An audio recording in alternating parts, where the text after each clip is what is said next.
아이, 누구셔? 아이고, 오늘은 시- 특별 게스트가 와 있네요. 시골 한의사 남창기입니다. 청풍 메이크 호텔. 레이코텔입니다. 그러면은 이제 오늘 또 우리가 그 생각에서 믿음으로 제 7일차 진도를 나가보도록 할게요. 20대 중반에 한 여성이 말한 부분이 있었어요. 그 심정개발에서 권고하는 게 있죠. 이거는 우리가 대인관계할 때 반드시 뭐 필요한 부분이다. 그러니까 최소한의 부분이라는 게 있죠. 네. 다 안 해도 되는데 그럼에도 불구하고 꼭 해줘야 될 부분은 존재하거든요. 그것이 대인관계에서 중요한 3요소. 낯빛을 온화하게, 그 다음에 말투를 부드럽게, 태도를 공손하게. 이런 부부관계 갈등 속에서 어떻게 해결해야 되지요 했을 때 웅근이 형이 그건 쉬워. 낯빛을 온화하게, 말투를 부드럽게, 태도를 공손하게. 아, 네.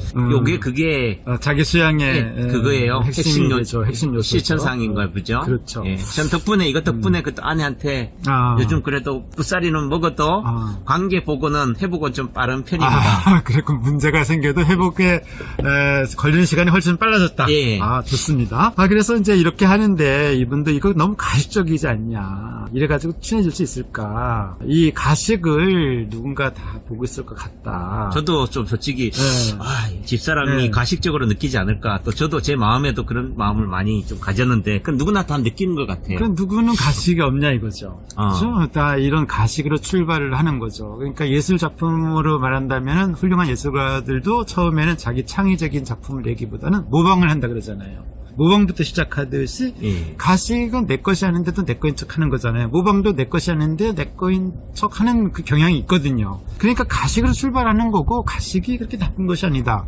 정말요? 네. 그리고 우리가 가식을 무슨 도둑질하는 것을 뭐 배우는 것도 아니고 뭐 잘난 사람들 흉내내는 건데. 전 요즘 네. 웅근이 형 만나고 나서요. 웅근이 형이 했던 말들 감화받아가지고 감동을 먹어서 제가 우리 한연에 오시는 어르신을 상대로 마치 제 얘기인 양 꽃감을 쪽쪽 빼먹은데 그게 너무 잘하고 있는 거죠. 잘하고 있는 겁니까? 너무 훌륭한 기분 나쁘지 거예요. 않으세요? 너무 훌륭한 거예요. 이건 박수를 쳐줘야 되겠어요. 고맙습니다. 이거 난 또 잘하는 겁니다. 카피라고 생각했는데. 네, 그래서 이제 그 가식이라고 보는데 그 가식을 들키면은 우스워 보이는 것이 아니냐.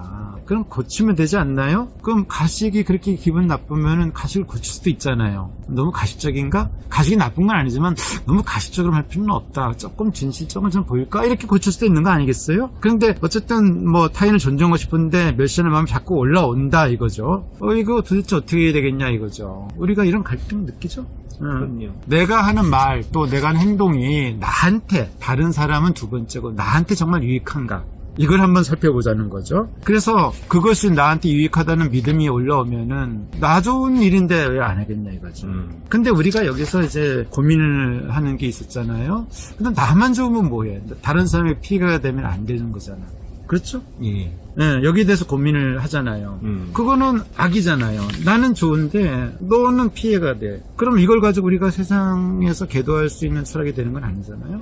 그럼에도 불구하고 이 성인의 말씀에는 철저히 자기의 유익을 구하라는 이야기로 점철되고 있거든요. 왜 그럴까요? 철저히 자기에게 그 마음의 평화와 자기의 유익을 구하라는 이야기인데 늘 그 얘기거든요. 근데 그러다가 남에게 피해를 주면 어떡하냐 이런 우리가 의문이 있는데 이거 어떤 얘기일까요? 저도 이거 많이 고민했어요. 글쎄요. 근데 저는 뭐 우리 집사람이나 애들로부터 맨날 듣는 얘기가 당신 편한 대로 한다. 당신 마음대로 한다. 당신 뜻대로 한다. 잘 살고 있는 건데요. 그래요? 네. 근데 문제는 상대를 의식해야지. 상대가 피해를 보지 않느냐. 당신은 이럴지 모르지만은 주변 사람들은 피해를 본다라고 해서 난 피해 볼 의도가 전혀 없는데. 야, 바로 이게 우리가 그 공부하다가 만난 핵심 그 포인트거든요. 그래서 여기에서 우리는 잘못하면은 나 혼자만 유익함을 추구하면서 다른 사람 피해를 주는 것이 아니냐 이 생각을 하면서 좀 조심스러워하는데 성인의 말씀을 공부를 해보고 해본 결과 어떤 결론이 났냐면은 이 세상의 이치가 말입니다. 절대로 남에게 피해를 주면서 내가 행복해질 수가 없어요. 피해를 주고 주면서 피해를 주면서 내가 행복해지는 길이 없어요. 없습니까? 그런 이치가 존재하지 않아요. 그렇기 때문에 나의 진정한 마음의 평화를 추구한다면은 그것이 피해가 되지 않는다는 거죠. 그러니까 거기에 대한 믿음이죠. 그러니까 예를 들어서 우리가 이런 거죠. 내 마음의 평화를 가지려면은 반드시 타인을 존중하고 나를 낮춰야 되는 그런 미션이 주어지거든요. 그거 없이 다른 사람을 무시하고 다른 사람 의견을 듣지 않고 독불장으로 나갔을 때 과연 내 마음의 평화가 달성될 수 있겠냐. 그런 길이 없다는 거죠. 그러니까 이걸 거꾸로 풀어가는 거예요. 내가 정말 내 마음의 평화, 내가 정말 내 마음에서 기쁨이 올라오는 그런 생활을 추구한다면 절대 남의 피해를 줄 수 없다는 거죠. 예를 들어서 우리가 이제 한의학에서 얘기하는 희노우사 비공경의 희라는 것이 기쁨이기도 하지만 비웃음이라는 면도 있거든요. 그렇겠네요. 예, 난 지금 힘든데 왜 웃어? 남이 잘 안 되는 걸 보고 나서 비웃는 느낌이 있거든요. 그거는 진정한 기쁨은 아닌 거죠. 그럼 비웃음이라서 나 자신에게도 해롭고 다른 사람에게 피해를 주는 거죠. 근데 우리가 여기에는 마음의 평화라는 것은 세상의 입지가 그렇게 돼 있다는 거죠. 다행스럽게도 내 마음이 평화로우려면 절대로 이타적이지 않으면은 그렇게 될 수가 없다는 거죠. 그러니까 내가 나의 욕심만 추구하면은 다른 사람 피해가 되겠죠. 그럼 나의 욕심을 추구하는 것이 과연 내 마음의 평화에 도움이 되겠냐? 가능할까요? 그거는 그런 이치는 없다는 거죠. 없습니까? 네. 그렇기 때문에 내가 내 마음의 평화를 추구한다는 것은 절대로 남의 피해가 안 된다 라는 믿음을 가지고 그렇게 추구하는 거죠. 솔직히 저도 뭐 집사람이나 주변 사람들로부터 꼰대 소리 듣고 너무 상대를 배려하지 않는다라고 하지만 저는 그게 아니거든요. 그것도 사려 깊은 행동이 아닌 것도 아니고 충분히 내가 하는 행동에 있어서 지금 말씀하셨지만 그것까지 의식을 나가진 않지만은 남을 피해 주지도 않는다. 또 내가 내 감정에 충실할 때만이 상대도 언젠가는 안다. 당장은 오해나 곡해는 있을 수 있겠지만은 그런 믿음. 그렇습니다. 그런 걸 가지고 가는데 그럼 나쁜 게 아니었네요. 그렇죠. 요즘에 그 책 중에 베스트셀러가 있었어요. 최근에 뭐 몇 년간 미움받을 용기. 우리 집사람이 써먹는 얘기예요. 지금 저한테. 어디서 나왔는지 모르지만은 저한테 하는 얘기가 그래도 시부모님한테 또는 남편인 당신한테 또는 주변 사람들한테 내가 미움받을 용기를 하고 싶다 하는 얘기가 여기서 나온 거군요. 와, 그렇죠. 그러니까 우리는 이제 여기서 선택의 갈등을 하기도 하는데요. 내 마음의 평화를 추구하게 되면 반드시 미움받습니다. 왜냐하면은 주변 사람들이 꼭 외부 사람들이 아니더라도 나에게 가장 친한 분들이 그분들의 소원을, 그분들의 욕구를 맞춰주기를 원하죠. 그건 나쁜 것도 아니고 좋은 것도 아니고 그냥 그런 일이 일어나는 거기 때문에 내가 내 주견을 가지고 길을 가게 되면 반드시 미움을 받습니다. 그래서 마음 공부를 하다 보면은 그런 소리를 듣게 되는 것은 내가 길을 잘 간다 이렇게도 봐야죠. 길을 잘 가고 있어요. 우리가 이제 이 길을 갈 때 내 마음의 평화, 진정한 평화를 얘기하는 거죠. 그런 것을 우리가 추구하게 되면은 주변 사람이 힘들어져도 결국에는 그분들도 중심을 잡는다. 이제 이렇게 보고 가는 게 좋겠죠. 네. 그래서 내 마음의 평화를 추구하는 길은 절대 피해가 되지 않는다. 그리고 만약에 그분들이 힘들어한다면 본인들이 또 자기 주장을 하지 않기 때문에 힘든 점이 있거든요. 그것을 내가 꼭 굳이 다 뒤집어 쓸 이유는 없는 거죠.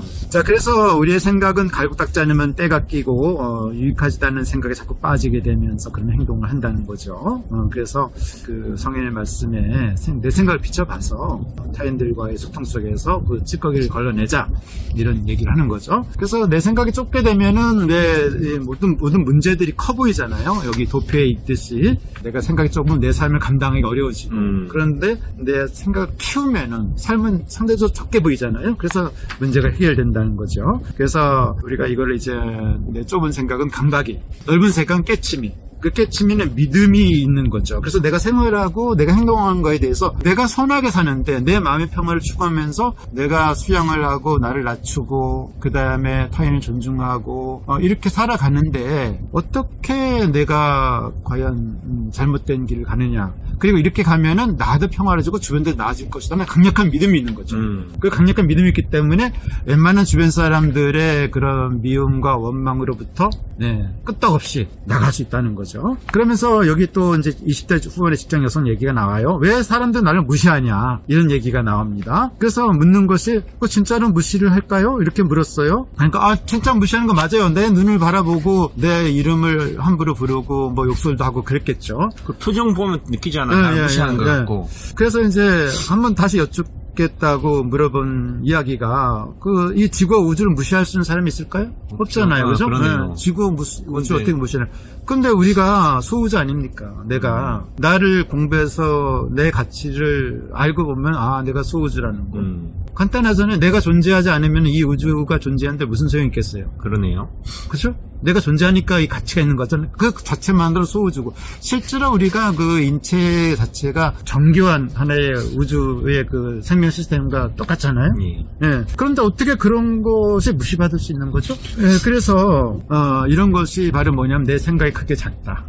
내 생각이 크게 작으니까 내가 나를 무시하고 있기 때문에 무시받는 거다. 예, 내 생각이 크게 되면은 남들이 아무리 무시를 해도 영향을 안 받는다는 거죠.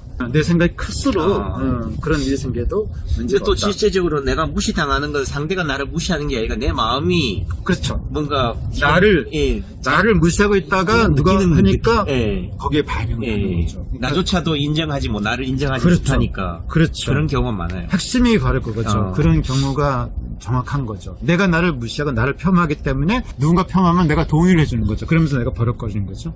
그런 부분들을 생각의 차이 또는 그 생각만 가지고 이 도표를 제가 이해를 못했는데 삶은 똑같지만은 결국 생각을 좁게 하느냐 넓게 가지냐 그렇죠. 우주로 확대하느냐 내가 천억 대의 부자로 그렇죠. 생각한다면은 그렇죠. 그런 것들은 사기도 아니고 그렇죠. 그러니까 나의 요즘으로 얘기하면 자존감이라고 하잖아요. 나의 자존감 크기에 따라가지고 끄떡이 없는 거죠. 30대 초반 한 남성이 어떻게 하면 평화롭고 행복하게 살까요? 그랬더니 본성대로 살면 되죠. 이게 성현의 말씀이잖아요.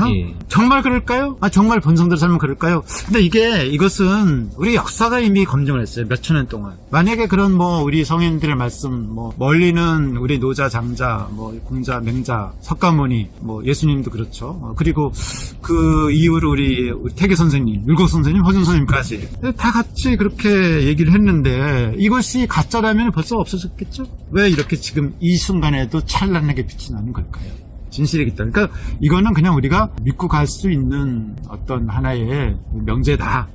그러니까 여기 꼭 의심할 필요가 있겠냐 이거죠.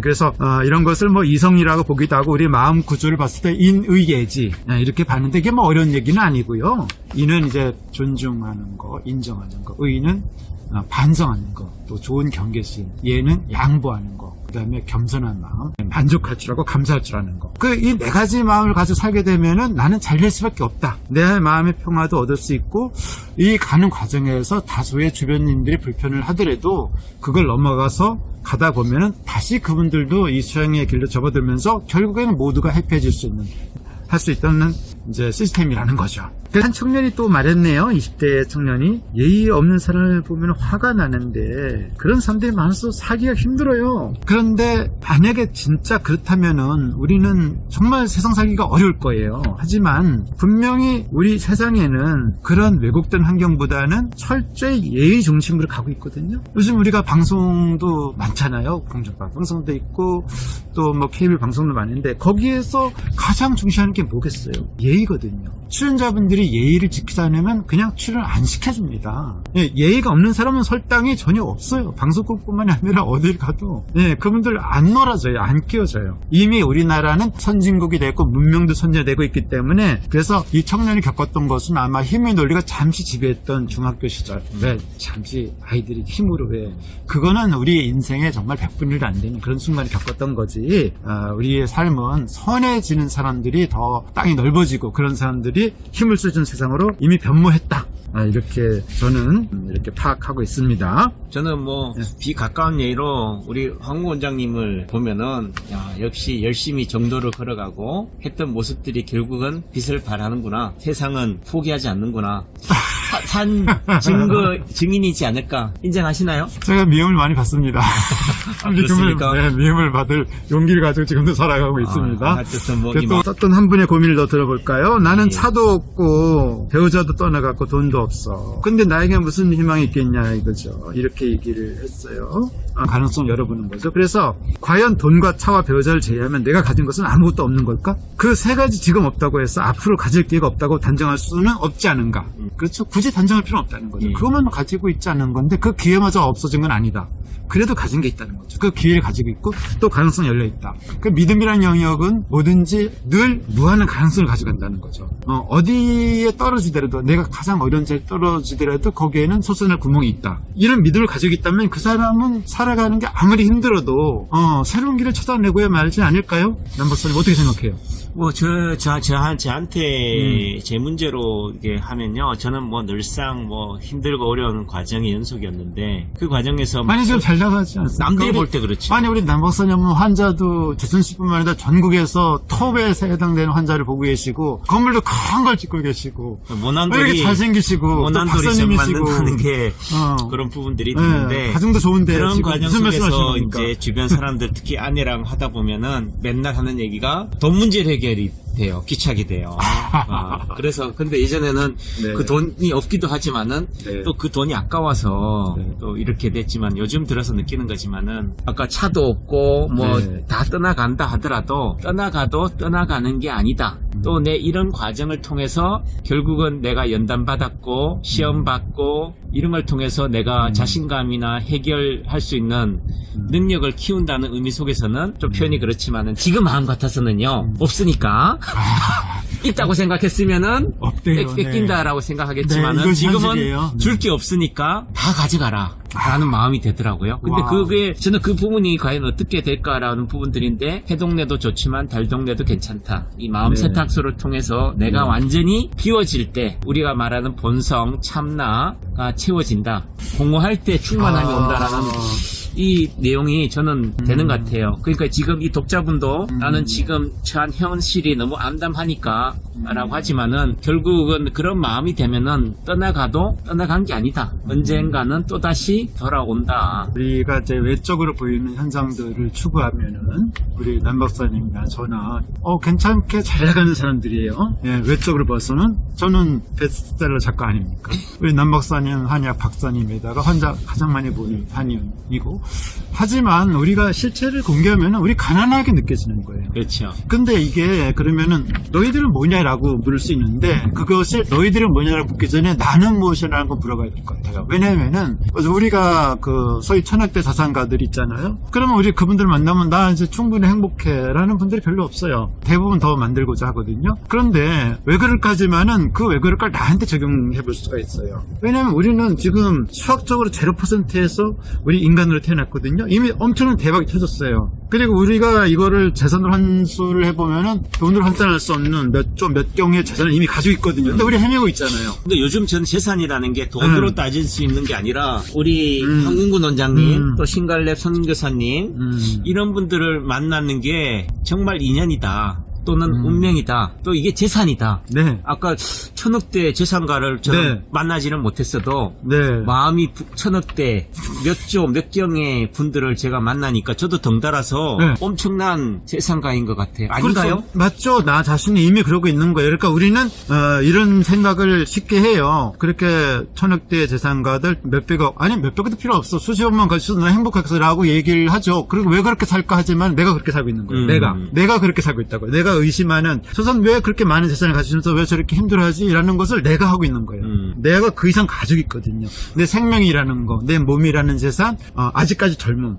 우리 남 박사하고 나하고는 이제 50대 중후반이에요. 그러나 만약에 20대에 젊은이가 있다면 우리보다 재산이 30년 이상 수명이 있는 거잖아요. 예. 그걸 어떻게 환산하겠어요? 그런 것을 가지고 있음에도 불구하고 힘들어한다면은 그렇죠? 나를 돌아볼 필요성이 있는 거죠. 내가 부러워하는 사람보다 나는 더 많은 걸 가지고 있을 수 있다는 거죠. 예, 그리고 가질 수 있다는 정도가 아니라 가지고 있다라는 믿음이 이제 생긴다는 거죠. 우리가 수양을 하고 성인의 말씀을 읽게 되면은 자, 그래서 우리 성리는 우리 남 박사님만 읽어주세요. 네, 믿음이 형성되는 것부터. 네. 믿음이 형성되면 아무리 삶이 고단할지라도 결코 쉽게 무너지지 않는다. 집중력이 향상되어 결국 내가 뜻한 바를 이루고야 만다. 누구에게도 이러한 믿음의 씨앗이 있다. 그래서 우리들은 아무리 힘겹고 어려운 일이 있을지라도 활짝 웃으며 살아가고 있다. 이렇게요.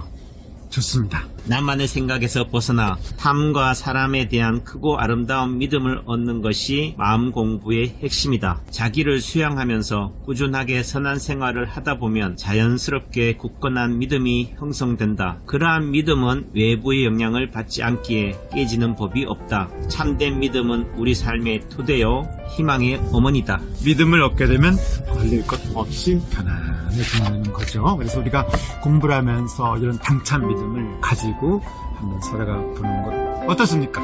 좋습니다. 좋습니다. 오늘 하루도 행복합니다. 네, 오늘 여기 청풍호에서 이렇게 같이 콜라보를 한번 찍어봤습니다. 다음에 또 뵙겠습니다. 바이바이. 사랑합니다. 행복하세요.